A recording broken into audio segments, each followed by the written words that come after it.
Just like the seams on that shirt are expanding slowly.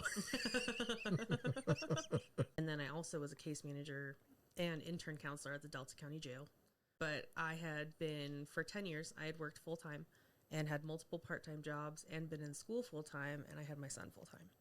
And so I burnt out so incredibly that I was cognitively impaired.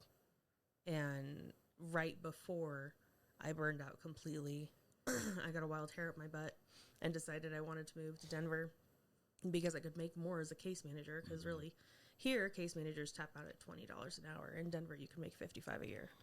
And so I decided to move to Denver. And I wanted to pursue better treatments because I knew I was sick, but we couldn't figure out what it was.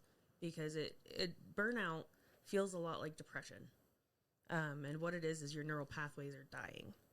And so you're losing cognition, you're losing the ability to regulate your emotions, you're losing the ability to self-motivate, you're losing the ability to just handle a lot of different aspects of your life. Because I'd already been doing research into like why I burned out and the neural pathways and neurogenesis and interesting stuff with the brain, right? And so I made that connection and I started doing research, and 65% of unhoused individuals have cognitive impairments that affect their processing speed. 65%. Yeah. So then we're expecting them to just go out and get a job. Right. When they can't regulate their emotions, they can't keep track of a schedule, they can't, learn or process the information that is being given to them. So I had a medical emergency and I lost everything, and I took out payday loans so that I could keep my apartment long enough before I got evicted for my son to get out of school. Was a downward spiral? It was. It was a vicious cycle. So ended up in a lot of debt. Right. So we've had scenarios where people have tried to take it upon themselves to help out in our community here. So let's talk about living.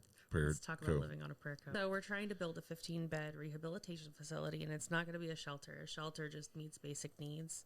A rehabilitation facility is meant for the rehabilitation and treatment aspect. So that's really what we're trying to do.